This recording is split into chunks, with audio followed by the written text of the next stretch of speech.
It is good to see each one out this morning, and invite you to turn in your Bibles to the book of James, chapter 2. James, chapter 2, towards the end of the New Testament. We're going to start a new series, a message this morning, entitled Heart to Heart. You know, when you think about the human body and how it functions, one thing that we all know that is very important, is a key element to the human body, is the heart. The heart is one of the most keys to the human body. And sometimes you can have problems with your heart.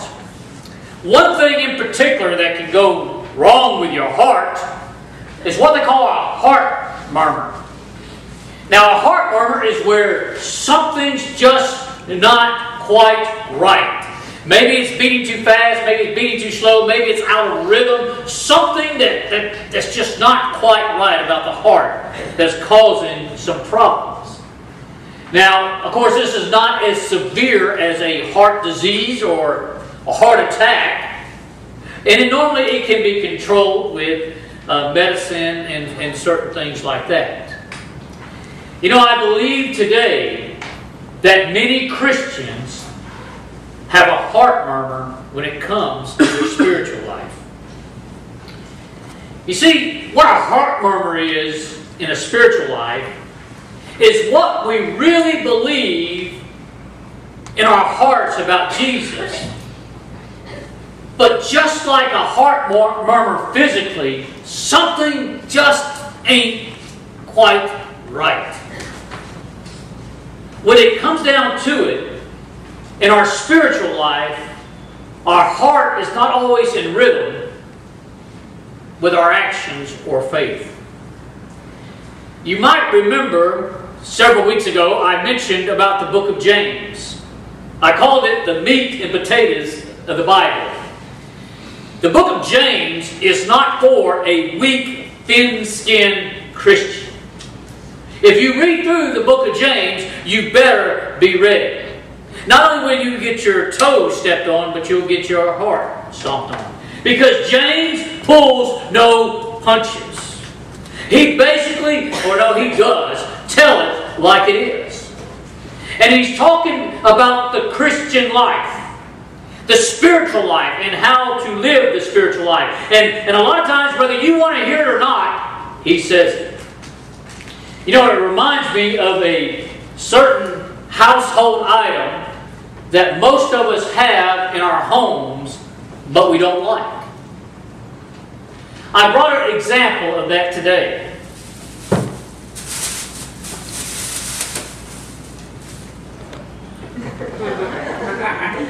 It's called a scale. Most people put them in their bathrooms, and we call them the bathroom scales. Now, most everybody will say, I need a scale. I need a bathroom scale. But most of us don't like to use it.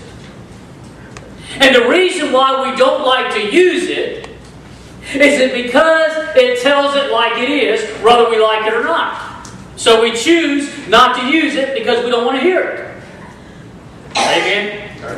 Oh yeah, I know. Okay? So we have them, but we don't use them. Like James said, don't be a hearer of the word only, but be doers of the word also. Well, when you buy these scales, and you go shopping for them, we all go shopping for them, and in fact, this came from the house, and I could sell it brand new because not many feetsies have been on it, okay? And we don't like to use it because it tells us the truth. Now, we can try to justify it. We say, well, it was off 2 pounds. Okay, well, fine. Take 2 pounds off if you want to. Or you're not going to get on it before you eat that large pizza covered with everything, right? Or, I weighed this afternoon, but really I need to weigh in the morning. And then you start making sure, I have my pocket knife, my keys in, my shoes on, and all that. But you know what? The bottom line is, it is what it is. Right. And that's what the book of James is all about. It is what it is. I mean, whether you like it or not, he talks about it. And to the Christian life, we don't always like to hear the things that James has to say.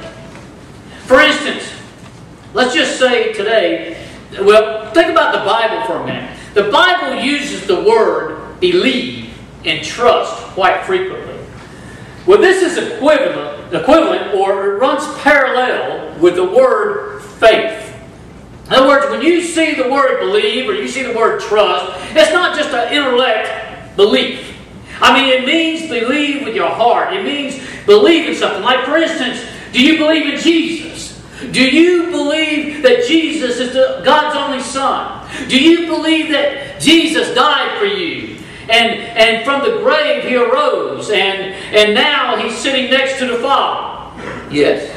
Yes, yes, yes. Of course I do. Well, you believe in God? And Jesus, His perfect Son? And Jesus is His perfect Son? Yes. Well, according to James chapter 2, verse 19, it says, so does Satan. So does the devil. You believe Jesus died on the cross and was buried and resurrected from the grave? Oh, absolutely. Well, according to James 2:19, so does the devil. You believe that Jesus will one day set His kingdom up and the devil and all the unbelievers, the lost folks, will spend eternity in the lake of fire? Absolutely. So does the devil. He knows the truth.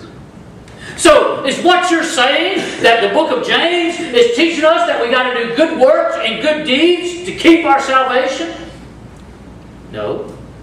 That's not what he's saying. What is different is the way we believe. Does our actions show it? What is the difference is the way we believe. Does our actions show it? And that's what James is trying to get across. We can believe. People can say, oh, I believe there's a God. And you know what? I believe Jesus died on the cross for my sins. You know, I believe Jesus was buried and resurrected from the grave. That does not make them saved. Just because they believe with the intellect. You have to trust or believe, truly believe with your heart that Jesus died for your sins. Just saying it with lip service or just saying it from an intellect standpoint doesn't get it. Kind of like what Dr. James Merritt said. You may have been born in an oven, but that don't make you a biscuit. Amen? Okay? So, what is James trying to say is that we're not saved by grace? No, he's not saying at all. You see, you can accept Jesus Christ as your personal Savior.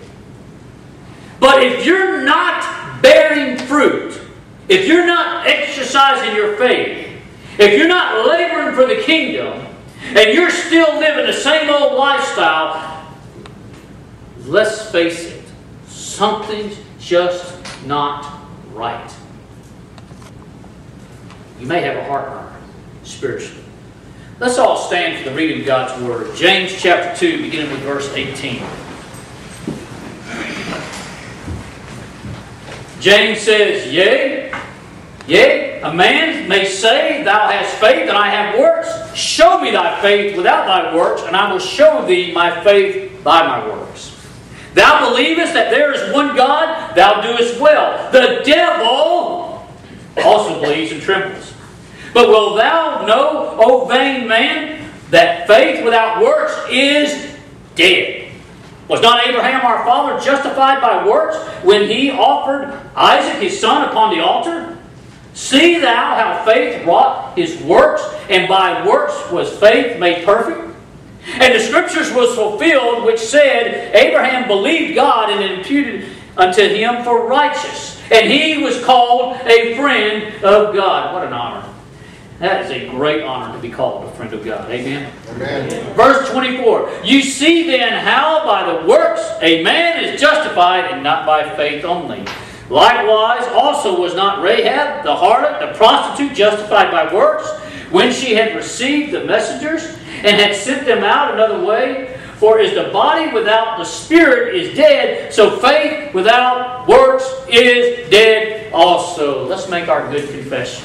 This is my Bible. This is my Bible. I am what it says I am. I have what it says I have. I can do do what it says I can do. I'm about to receive the indestructible, incorruptible, ever-living seed of the Word of God. I boldly confess. My mind is alert. My heart is hungry. My heart is receptive.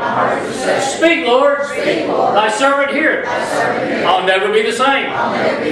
Never, never, never. I'll never be the same. In the precious name of Jesus. And everybody said, Amen. You may be seated. Thank you so much. I want to share with you some thoughts this morning about what James is talking about, and also about the Apostle Paul. We're going to bring him up also. So I want to share with you 3 things this morning. You can follow along in your outline if you like. But I want you to notice the first thing. Number 1, Paul was focused on the root. James was on the fruit. Paul was focused on the root. James was on the fruit. Now, if you would, take your handouts there and notice Ephesians chapter 2, verse number 8. For by grace are ye saved through faith. Now watch this. And not of yourselves, it is a gift of God. Watch this. Not of works, lest any man should boast. Now, if you would, take a look at James chapter 2 and notice verse 20. But wilt thou know, O vain man, that faith without works is dead? Wow, look at verse 24. Do ye see how that by works a man is justified and not by faith only? Some people will try to make a disclaimer that Paul and James are contradicting one another. But this is so far from the truth. You see, we got to understand that Paul and James is talking to 2 different crowds of people who have 2 different, totally different concepts of spirituality. Paul is talking to a group of people that believes that you get saved by doing good deeds. If I go to church, I get baptized, and I do all these great things, then I earn favor with God. Paul says, no, that'll send you right straight to hell. Paul says you're saved by grace. In other words, you've got to receive Christ as your personal Savior. You've got to believe by faith that Christ died for you. Not just intellectually. You've got to believe by faith that Christ died for your sins and that He rose from the grave and that He was the perfect Son of God. He was the virgin, came from the Virgin Mary, and that He was sinless without sin. And you've got to ask Him to forgive you of your sins. You're not saved by works. Paul was facing a crowd that said, oh, well, we got to do this, and we got to do that, and we got to do this in order to be saved and to keep our salvation. We use a word called legalism. Okay? For that group. Now, James is over here. James is talking to a different crowd of people. These people may be saved or they may not be saved. These people, James is saying, some of them are walking around saying, you know what? Oh, I believe there's God. Oh, I believe that Jesus died on the cross. Oh, do you? Have you ever trusted Him as your Savior? Well, I believe. That doesn't get it. You see, remember, believe, trust, faith means that you put your heart into it. It's easy to say with lip service. Also, James is talking about people that are saved, but you know what? It doesn't show.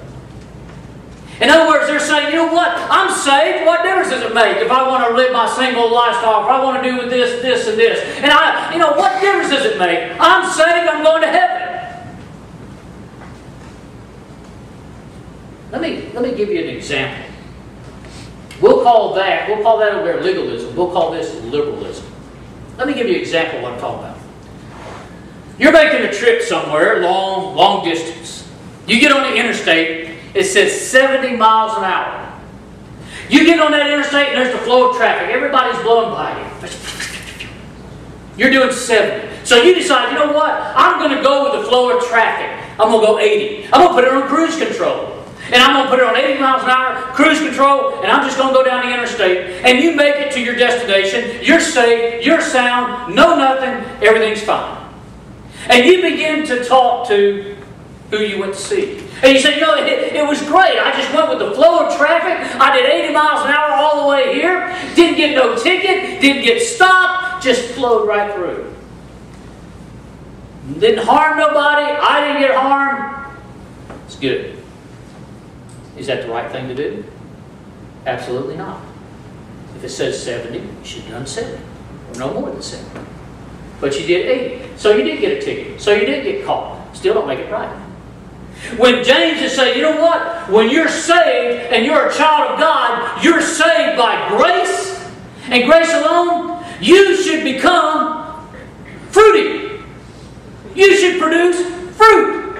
You should have good deeds. You should have good works. When people out there see you and they walk around, they say, you tell them you go to church, and then you're cussing every other breath, or you say you're telling dirty jokes, or you're looking at pornography, or you're doing all these other things, or they don't see that in you. James says, it's dead. You're no representative of Christ. You don't even seem like you're representing Christ. It doesn't mean that you're going to be holier now, but there's got to be some evidence. There's got to be some fruit. There's got to be some deeds. The Holy Spirit, when you're born again, the Holy Spirit comes and takes residence in your life, and that should convict you and comfort you and encourage you to work for the Lord, His kingdom. And that's what James is trying to get across. He's not trying to say you're not saved by grace. He's trying to say if you're saved by grace, then you ought to be working for the kingdom of God. You ought to be bearing fruit. Now, Paul actually says the same thing. Look at Ephesians chapter 2, verse number 10. For we are His workmanship, created in Christ Jesus unto good works, which God has before ordained that we should walk in them. Paul says in verse number 8, you're saved by grace. And grace through faith. And then he emphasizes it's not of yourself, it's not of good deeds. And in verse 9, he makes sure, he comes back and says, not of works. Listen to me, you're not saved by being legalistic. You're not saved by good works. Then in verse 10 he says, but after we're saved, we're ordained to do good works. You're not saved by your works, you're saved to do good works. Amen. And that's what both of them, they're actually not contradicting, they're complementing each other. You see, Paul was focused on the root. James was focused on the fruit. Number 2. Paul's foundation was on repentance. James was on following. Again, let me say that again. Number 2. Paul's foundation was on repentance. James was on following. If you would, you look at your handout there. Paul is writing to the church at Rome here. Notice the second verse there. Romans chapter 4, verse number 3. For what says in the Scriptures? Abraham believed God, and it was counted unto him for righteousness. You see, many of the people in the church at Rome believed that Abraham was saved because he was willing to sacrifice his son Isaac. And he done many good works for the kingdom of God. And people were saying, well, wait just a second. Abraham did works. And Paul said, no. He was saved because he believed in God. Amen? Amen. That is even supported in the book of Genesis. It says that he believed in God and it counted for him for righteousness. Right. Now watch this. James chapter 2, and if you would, notice verse 21 and 22. Now watch James. Was not Abraham our father justified by works when he offered Isaac his son unto the altar? See that thou hast faith wrought his works, and by works was faith made perfect. Wow. Here we go again. And people will use these two verses and take them out of their context. Abraham was saved by grace according to what Paul was writing to the church at Rome. And people will say, well, according to the book of James, he was saved by works and deeds, because it says that he was justified by not only faith, but by works. Once again, please keep it in its proper context. Two different audiences. Two different congregations. Two different beliefs of people. Legalism, liberalism. Neither one of them were right. Okay? Paul is talking about free salvation. In other words, in order to get saved, you need to receive Jesus Christ as your Savior. You need to ask Him to come into your life and save you, to forgive you of your sins. He's talking about free salvation. James is talking about post-salvation. After you're saved, you know what shows the people that you're saved? Not by going out there running your mouth, by what you do. Your actions, how you live. That's what demonstrates your faith. Amen. You remember in the book of Matthew, and what they call the Beatitudes? Jesus said, so let your light so shine, that they may glorify your Father which is in, or that men may see your good works and glorify your Father which is in heaven. In other words, I don't work, and I don't preach, or I don't teach to glorify Brother Mike.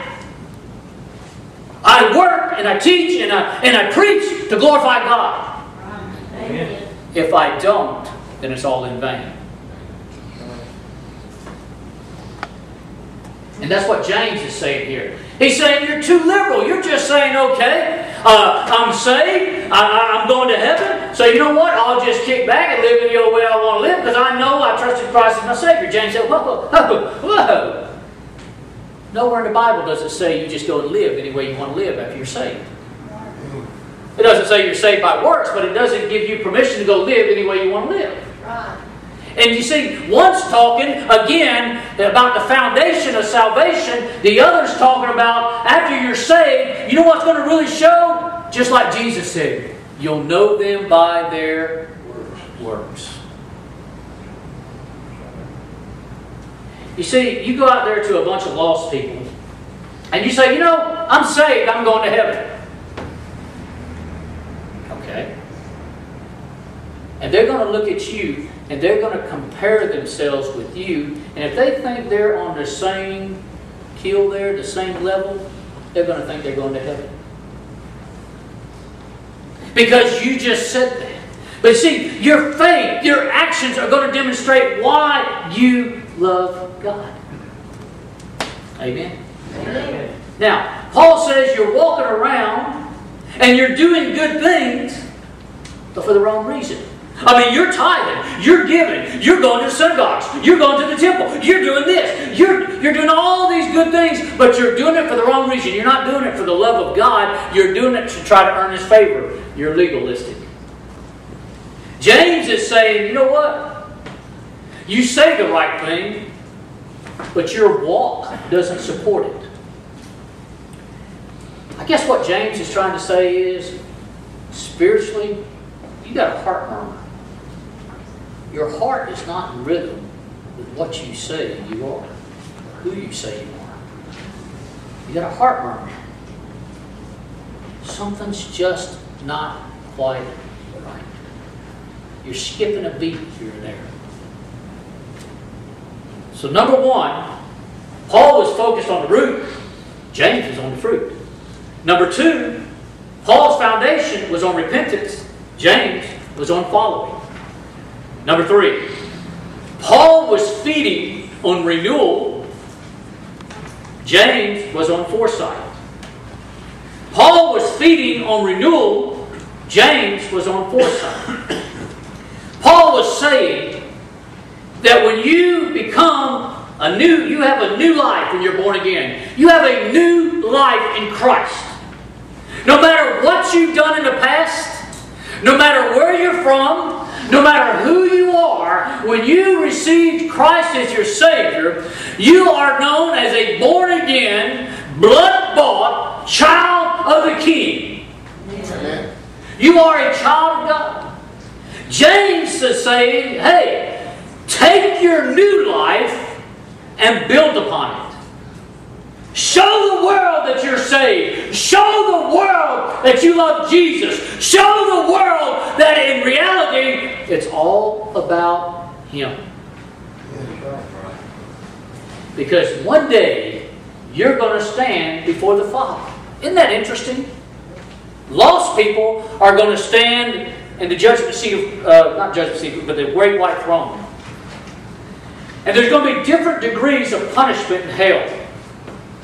None of them are going to be good. Some of them are going to say, well, Lord, I went to church. Lord, I've been baptized. Lord, I did many good works. Lord, I did this. He said, you never received my Son as your Savior. You didn't do the first things first. You didn't do the right thing. Now, saved people are going to stand before the judgment seat of Christ. They have received Christ as their Savior. They're in heaven. And God is going to reward them for what they did for Christ. That's right. Now, Paul says, you know what? Understand something. He said, when you are born again, it's a renewal. You're starting all over. It's a whole new life, whole new concept, whole new vision. You are born again. It's a totally different life. As it says in 2 Corinthians, therefore, if any man be in Christ, he's a new creature. Old things are passed away. Behold, all things become new. That's right. In other words, you just start living after you're saved. James is saying, hey, after you're saved, get ready. Put your armor on. Get ready to fight. Get ready to battle. Get ready to battle with your flesh. Get ready to stand before God, because one day, even though you're saved, you're going to stand before God and give an account for what you did for Jesus. Get ready. Amen. You see, James was looking ahead. Foresight. Looking ahead to one day you're going to stand before God. And if you're saved, yes, you're going to heaven. But you don't want to stand before God and Him look at you and say, you're lazy, slothful, wicked servant. Yes, you'll stay in heaven. He won't kick you out. But you don't want God saying that. I mean, how would you like it if your parents told you you were no good, sorry, never amount to anything, worthless piece of garbage? How'd that make you feel? Or how would that make you feel if anybody told you that? Would it make you feel... How do you think standing before God and He says, you know, you've had so many opportunities. You just were so lazy. You didn't do nothing for my Son. And my Son gave His life for you. He died on the cross for you for free. It didn't cost you a dime. You didn't have to earn my love. I loved you anyway. You see, Paul's talking about the beginning of a new life. James is saying, focus on the life after. You see, they don't contradict one another. They actually complement each other. They're just talking to two different crowds. They're talking about, one's talking about salvation by grace, the other's talking about after you're saved. Show it! How many times have you looked at people, or you've been to funerals, family members, friends, and deep down inside, the preacher got up there and he basically preached them into heaven? You think? Deep down inside, you had that, I wonder if they were really saved. Anybody ever felt like that? You know why? Because they never bared fruit like they should have. There was always a doubt there because they never showed evidence that they were saved. Where they saved? I don't know. Isn't it easier when you know that a person is saved and they leave this earth? Isn't it easy? I mean, it's not something we like. It's not something we won't get sad or hurt about. But isn't it easier to know that they're in the portals of glory? see, James is not for a weak Christian. Because James says, get on the scales. That's going to tell you who you are. Let's see your works. You say you're a Christian. Prove it. Would you bow your heads, please? With every head bowed and every eye closed, Sister Bonnie, David, you're going to come. And we're going to have a song of invitation here this morning. I want you to know the goal, the focus on this sermon this morning was not only to teach the Scriptures, that we can walk away and understand the difference between what Paul was saying and James was saying and how they complemented each other, not contradicted each other. Not only that, but the goal was to help us to understand that, number one, if you're here this morning, you're not saved. You're playing with fire, literally. You're not promised today, tomorrow, another month, another year. You're not promised anything. You could leave this earth at any given time. And if you've never received Christ as your Savior, you're going to spend eternity in hell. That's what the Bible says. And this morning, you can fix that. When we start singing this morning, you just step out from your pew and you come and you say, Brother Mike, I want to get saved. I want Jesus to come into my life, and I'll lead you in a prayer. If you've never done that this morning, it's in your hands. You're going to be held accountable for this. Maybe you're here this morning, and you've been saved. You've trusted Christ as your Savior. You've asked Him to come into your life and save you. Did you know the next step is baptism? Well, I heard baptism doesn't save you. And if I don't get baptized, I'm still going to heaven. You're absolutely right. But you can get on that interstate and do 80 miles an hour when it says do 70 and not get a ticket. That don't mean it's right. The Bible specifically says for us to be baptized. No, it doesn't save us. No, it doesn't secure our salvation. It's just being obedient to what God says. And maybe you need to come this morning and set up a date to where you can be baptized. Maybe you're here this morning and you're not a member of the local church, or maybe you're a member of another church and God's leading you here. This is where God wants you to be. You come this morning and say, Brother Mike, I'd like to join here at Westside. Maybe you're here this morning and maybe you just need to get some things squared away. Maybe the book of James, this chapter, has talked to you this morning. I'm saved, I'm baptized, I'm a member of a church, but you know, my actions don't always support my profession of faith. You don't have to say nothing to me. You don't have to come confess anything to me. Maybe you just want to come to the altar and have a heart-to-heart talk with Jesus. Maybe there's someone on your heart this morning that you want to pray for. This altar's open this morning. All I'm saying here this morning, if there's any heart murmur, if there's something that's not in rhythm, get it right. Get it right this morning. Step on the scales. Father, in the name of Jesus, we thank you, praise you. Lord, we lift you up this morning. And Lord, so many times, Lord, we read the Bible and we wonder about things and we hear about faith and we hear about works. And Lord, I hope that everybody understands this morning that we're saved by grace and grace alone. Not saved by good works or good deeds. Lord, we can't earn your love because you already love us, no matter what. But Lord, help us to understand that after we're saved, we are here to produce fruit. We are here to work for the kingdom of God. We were created for your workmanship unto good works. We're here to do good works and to glorify you, not ourselves. Lord, I pray this morning that we search each and every heart here this morning. Starting with me first, Lord. If there's any unconfessed sin, Lord, anything right now, Lord, I lay it down here at the altar and beg for your forgiveness. Lord, I pray this morning that whatever moves need to be made here this morning, whether it's for a person to get saved or set up a date to be baptized or to join a church or just come to the altar and pray, Lord, You'll take care of this heart murmur this morning. For it's in Jesus' precious name we pray. Amen.